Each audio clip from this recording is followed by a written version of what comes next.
Good morning, Temple Beth-El. Let me be the first to wish you a Shabbat Shalom. This week, we continue in the book of Deuteronomy, and we arrive at the Torah portion of Re'eh. This Torah portion continues with Moses telling the Israelites that if they do these items, these things within the land, they will be blessed. Based on last week learning about blessings and curses, this week we begin to speak about what's for dinner. In other words, this week, Moses is telling the Israelites that they are finally allowed to eat meat for enjoyable reasons. Prior to this, the Kohanim, the high priests, were the only ones who could eat the meat that was offered at the temple as a sacrifice.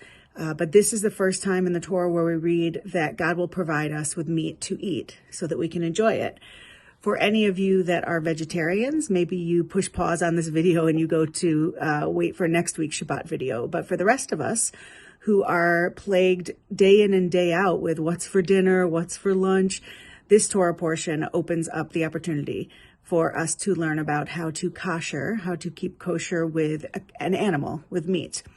But in this Torah portion, it's very interesting because Moses says, if you do it the right way, if you eat meat in a halachic or legally correct way, then you will be blessed.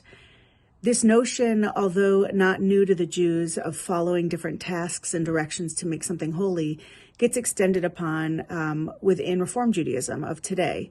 About 20 years ago, Rabbi Richard Levy wrote about ethical kashrut, about the notion of there's not just the laws of keeping kosher, of kashrut, but there's a way to eat ethically as well. So it's not simply how you slaughter an animal or bless it that makes it kosher. To be ethically kosher, it's also where the animals come from, how they're treated while they're there. Are the workers, the employees that are there being paid a living wage? Do these stores that then sell these items, do they treat their employees kind? It's an entire process. It's not simply thanking God for the animal, killing the animal in a way that is deemed holy, and then enjoying the animal.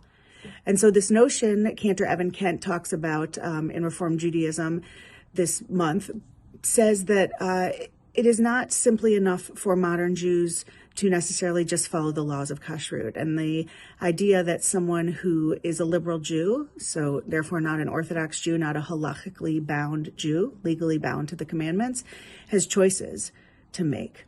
And so I offer this week the notion that possibly keeping kosher in the traditional sense does not work for you or work for your family or is not meaningful.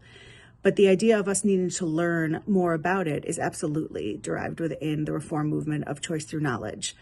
So I ask you to consider ethical kashrut, the notion, again, that there's a lot of thought that goes into what we put into our bodies, that it is not just how it was killed, but how we have gone about giving gratitude for each different step.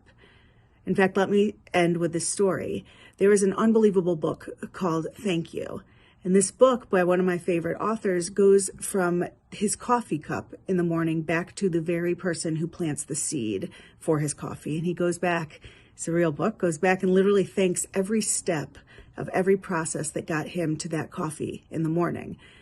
This idea of gratitude is huge. It is daunting, but it's one that we can consider when we're choosing what we put in our bodies. It's not simply thanking God, and although that isn't simple in itself, there's many more steps that contribute. How something God helps the world to create ends up in our mouths. I read on Facebook this morning that 95% of the foods in the grocery store were not there 40 years ago. And then it said 95% of the diseases we have were not there 40 years ago. I don't exactly know if that is something that I can verify, but what I do know is that there's so much lack of thought of what goes in our bodies. Very often it is the pace of our lives, it is the taste of our lives, it is satiating a desire in the moment and not thinking of the long term of how it affects our body.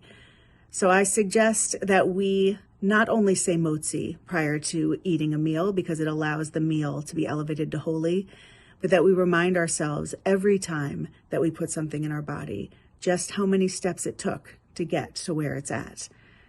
I wish you all a Shabbat Shalom, and I invite you to look at this Torah portion much more in depth. There are a lot of different things that we can talk about that goes far beyond what's for dinner. Shabbat Shalom.